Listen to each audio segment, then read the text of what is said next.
2022, and the time is 7 o'clock p.m. The meeting in the City of Greensburg Redevelopment Commission is called to order. At this time, please silence all your electronic devices. If everybody would stand, we'll begin our meeting with the Pledge of Allegiance to the flag. I pledge allegiance to the flag of the United States of America and to the republic for which it stands, one nation, under God, indivisible, with liberty and justice for all.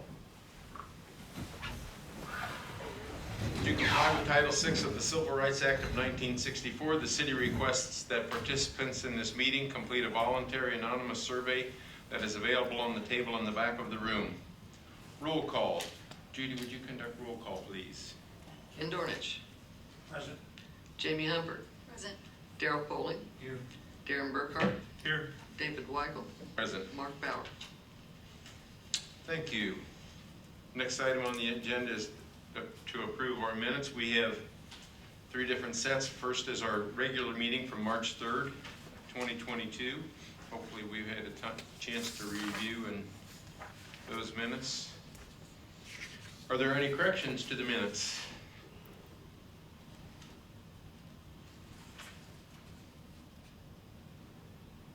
If there are not any corrections to the minutes, they stand approved as presented. And then our next is our Redevelopment Commission special meeting last week, Tuesday, March 29th. Are there any corrections to those minutes?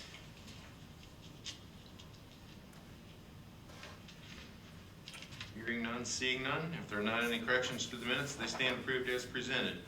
And then after that, we had an executive session. And hopefully we've had a chance to review that. Any corrections to those minutes? If there are not any corrections to the minutes, they stand approved as presented. New business, Mrs. Bourne, City Clerk Treasurer, presentation of new financial reports. Yes. Thank you for letting me talk, and more than that, thank you for being patient as we work through this new bookkeeping system and giving us the time to try to figure out the new reports and what we needed to print off for you so that we had the right information for you. I know that you had a meeting, I believe it was last week, with Reedy to give your financial information, but we're hoping, just moving forward, that these might be the reports that you'll receive, and I just kind of want to walk through them so that you know how to read them. Okay. The first page, I think you guys all have this, is the closest I could find to what you were used to. The only thing that's different about this is that it doesn't have it separated out into the exact expenditures and any incoming revenue. As far as individual, like who received the check, it's a lump sum of what was paid out that month or that day. And then anything that came in. So the odd thing about these reports is the credit, I think at the top here, because some of them are one way and some of them are the opposite. Some of them the debit adds to it, and some reports the credit actually adds to it. So sometimes they're backwards. But if you notice at the top here, what all is at the top? If you look at the other pages that I gave you, the other reports, they match. So on the next page, if you look at for example, January 31st, the total there should be, it is in the credit line on the first page, that total. But you can see the individual who you paid the checks to and what the amounts were. And then there's that total there. And then the revenue would match on that third page with what came in on that first page. It's not as pretty to look at, I understand, and I will be looking into and asking our trainers with Civic if they can help me develop a much nicer one for you to see. That is a little bit closer to what you're used to, but this was as close as we could get for now.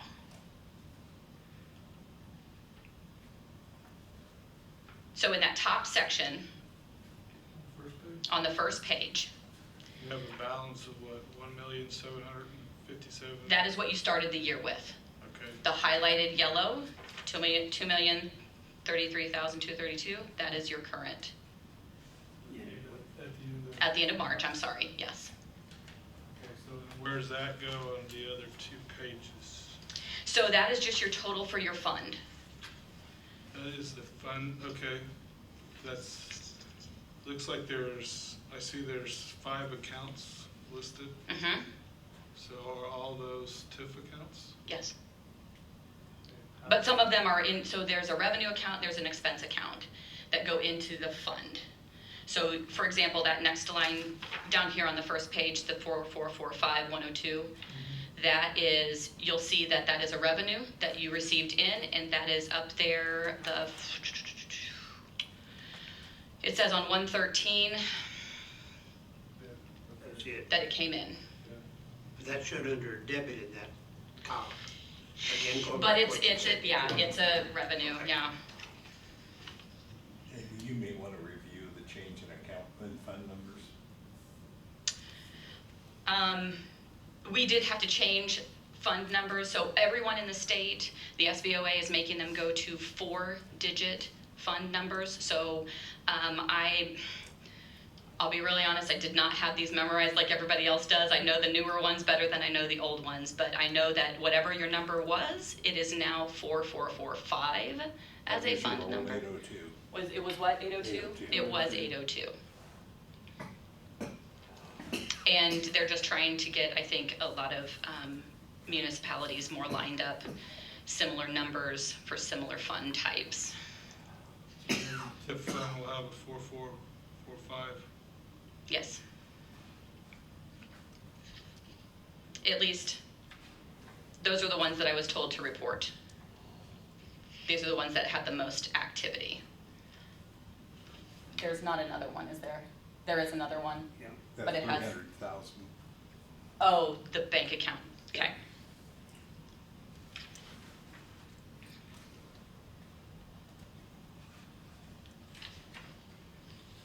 So the second page is your expenditures, and the third page is the revenue that has come in so far this year.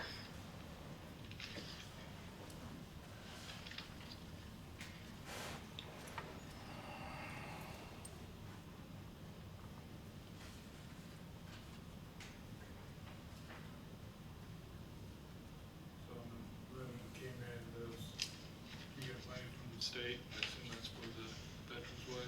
Reimbursement. Yes, those are the reimbursements for Veterans Way. Property taxes. Yes, which comes from and that was what was supposed to be on last year in December, that we didn't receive until January. Okay.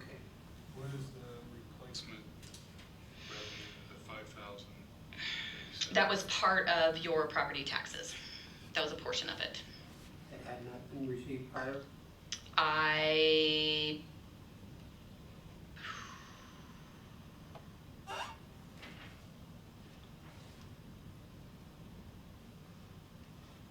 Yeah, I believe that was there was a portion of it that goes to property taxes, and then the 5,000 was a portion of the total, and it went into tax increment replacement. I can check with Betsy, she has the information on it, and I can get a printout and send it and email it to you if you need to see how that was separated out.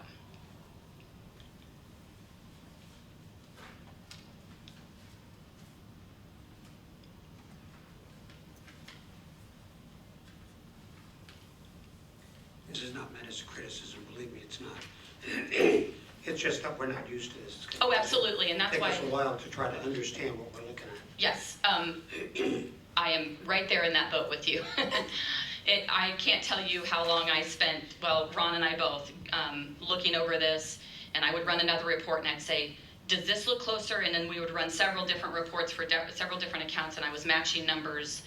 Is this here? It's also here, and this is here, and this is also here. So it's, yeah, I understand. And that's why I'm hoping to find or create a report that is more in line with what you're used to seeing.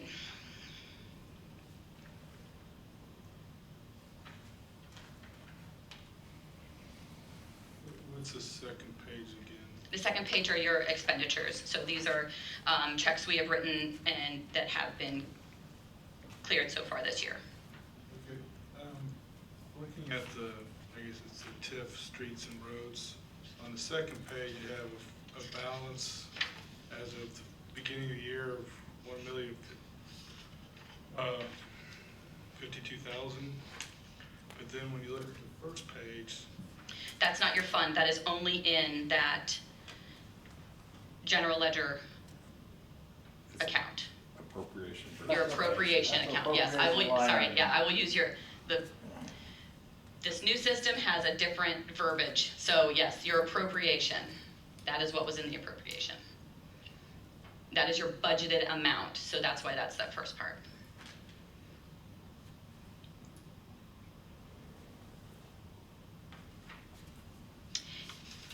And I guess I will take this time too to remind you that since that is your budgeted amount, and yes, you will have money coming in throughout the year, but just remember that we only spend what is budgeted, and so if we get to a point where you're going to spend more than that, make sure that you're doing an additional appropriation so that it doesn't look like we have spent over our budget. Even though the money, the funds are there, we want to make sure that we're doing that correctly.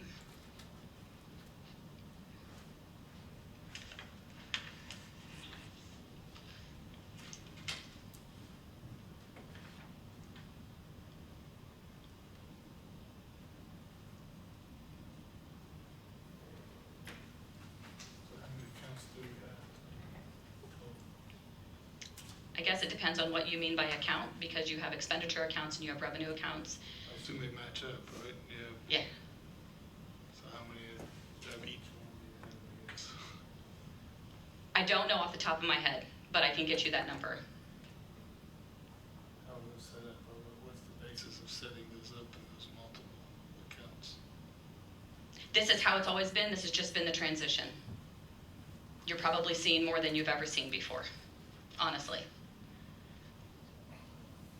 I'm new to the board, so I'm asking a lot of questions. That's okay, yeah.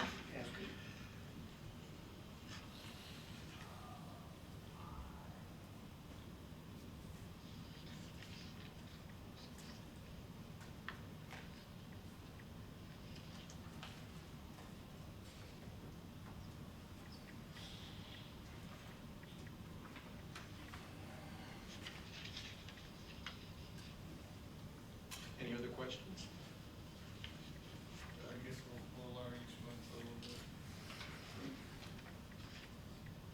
Darrell? No. Okay. No, it's just gonna take a while to, Okay.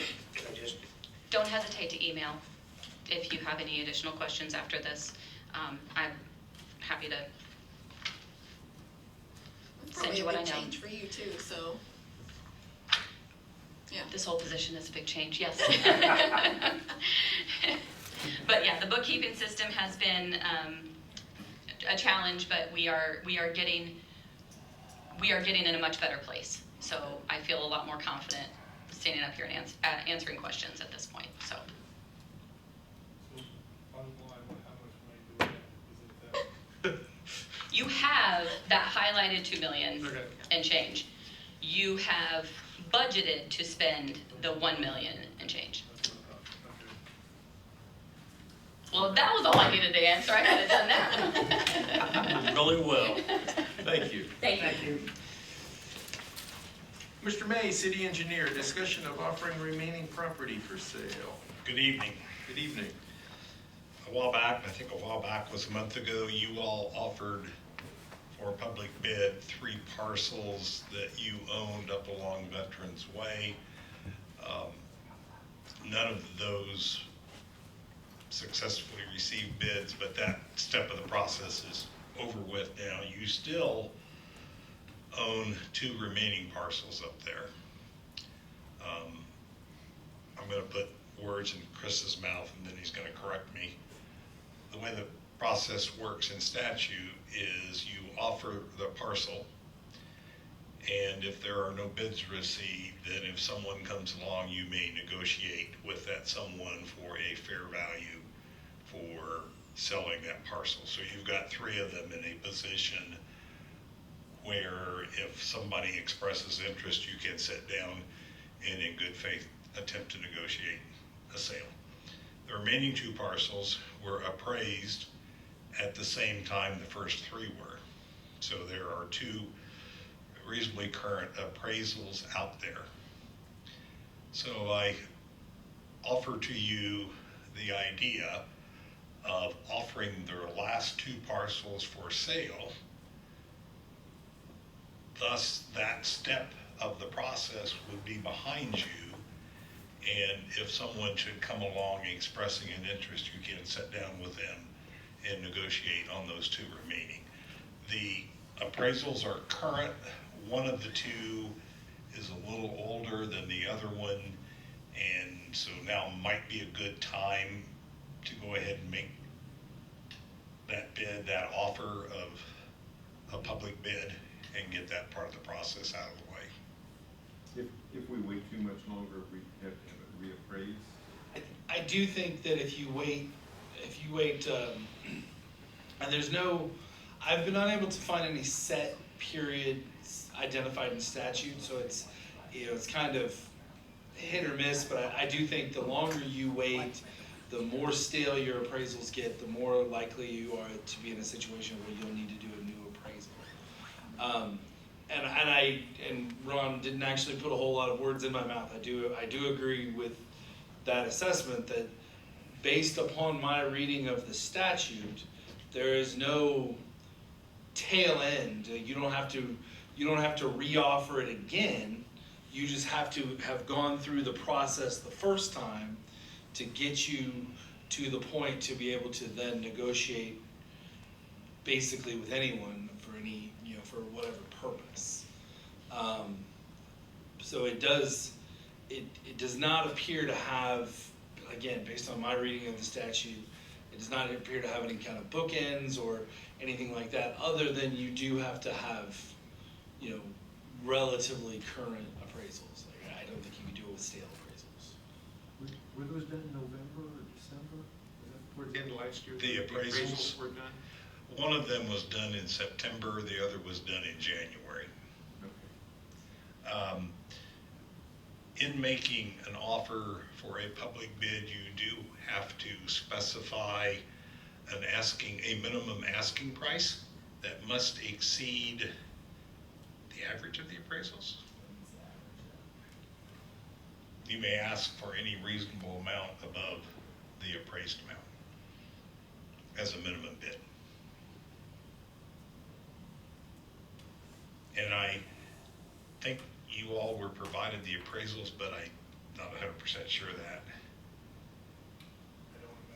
I think I saw them, but I haven't looked at them lately. Okay, and I can redistribute, if you're interested, those 4 total appraisals.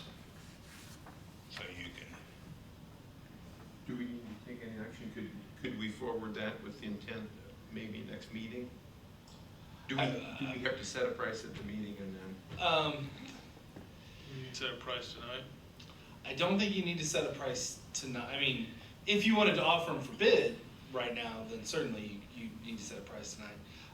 My recommendation to you, probably because we did just kind of bring this to you, first in the prior discussions of now is, review them, come back to your May meeting with a yes, we want to move forward with this, or no, we don't, and if we are moving forward, this is the amount of money we want to offer. Is June then a realistic target date for bid? I think June is probably a realistic target date. And in the interim, between now and May, I will double check myself in terms of the appraisal and whether there's a staleness factor that we have to consider. But where we're at right now is you've got one that's about 6 months. I think that's still a reasonable appraisal, particularly since it's still consistent with the one that was in January. If they were substantially different, then I would feel less confident about them. But given the fact that the values still remained roughly the same in January, I think you're probably fine. Do we need them? So I don't know that Do you we need an motion action anything tonight, other than other than pursue to that? tell Ron, yep, we want to pursue that. And then you can do it. Ask Ron to put it on next month's agenda. And send us the, And send And it- there's 5 total, there's 10 total appraisals. I'll only send you the 2 that haven't been offered yet, please. or the 4. They're kind of voluminous file size wise. Okay. To be honest with you, probably all we need is the high and low, the dollar amount. You just want the dollar amounts? We just need the dollar amounts. Fortunately, appraisers have the good sense to put that like on the first or second page of their 40-page report. We don't need Give us a Cliff Notes version. we don't need the pain, we just need the baby. Okay. All right, we'll get that out. Thank you. While you're there, you want to take care of old business, update on the status of Veterans Way residential. The residential project has seen some movement in the past month, and in my always consummate professional manner, I will hand this report off to a more knowledgeable person than me. Chris, if you could do a few minutes, please. Certainly. Earlier today, I forwarded to Ron to forward to you the most recent version of the residential project agreement that we had previously discussed and you had all reviewed prior to sending to council for the contractor that we had been discussing for that particular project. We've now moved past the phase where the property was, sent to bid. So we are now at the phase of being able to essentially sign off on the agreement and start the project. I had a very good couple of conversations with their attorney. They don't have any substantial changes to the text of that agreement as is currently. There's a couple of blanks that need to be filled in terms of the specifics because of the way we're structuring the security portion of the deal. Because you're going to have this property, but you're also having this residential development, we had to build in a security interest for the RDC to make sure that if something were to happen, that you would still have the ability to get your property back. That entails having a certain amount of money identified in a purchase price, and I think that's still an open negotiation. But based on the representations of their council, the contractor that you had originally spoken with is still very, very interested in doing this project. They are ready to get started. They are ready to start working on the infrastructure and all of those things that go along with it. They did not have any problems with the terms as we presented them in that document that I sent to you guys. So the reason I asked Ron to send that again was basically because it's been several months since you probably all looked at that, and I know you memorized it the first time because it was really fantastic writing on my part, but you may want to familiarize yourself again with it just to make sure that I think we will be in a position in probably May to move forward with an authorization if you guys are still all okay with it. So I wanted you to have an opportunity to review that language again and make sure there's nothing that, since you've had a moment to sleep on it, that you don't think, well, maybe I should do that. So does anyone have any questions for me? Chris, to lay out a timeline, so this subject would come before the commission in May to approve the agreement, if not sign it? Yes, I would anticipate us being able to come to your May meeting. The only timing component I have right now is I think that as I sit here currently, I'd really like to get their signature first, so that I have that commitment. So that would be the only thing that would necessarily hold it up, is I will probably get there. You've already approved the terms, and if they don't change any of the terms within it, I don't think I need to bring it back to you for further review or approval. You approved it when we sent it. So I would anticipate in May, hopefully we've got signature by then, and you're just authorizing signature and ready to move forward. So I am hopeful, knock on whatever this is, that we're gonna be able to sign everything in May. And then The projects itself, developer would be those, off and running at the that developer, I believe, would be off and running at that point. Because the terms are all laid out specifically, and they would have the next phase for them would be the design phase to work forward with the, design phase to get their plat and their subdivision prepared for submission to the planning commission and the planning department. But that would be, really, once they sign on the dotted line, and you sign on the dotted line, really, it's kind of we wait till they get the infrastructure and start selling houses. And as those houses go up, then that helps generate additional funds for you as part of that residential TIF area.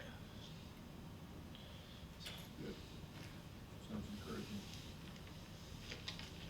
I think with that agreement signed, we will really turn the corner, and most of the activity going forward will be on the developer's part.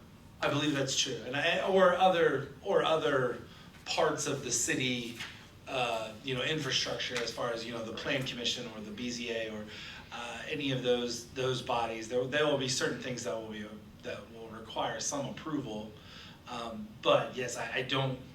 Once we have that agreement, I think you've really done the heavy lifting that this body will need to do until you're to the end, really.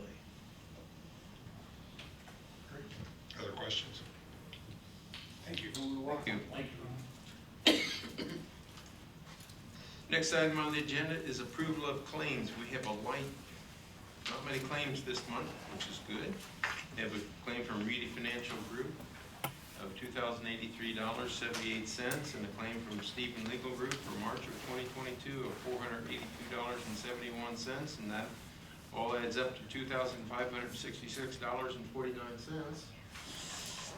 I'd entertain a motion to pay our bills. Thank you, Ken. Is there a second? Second.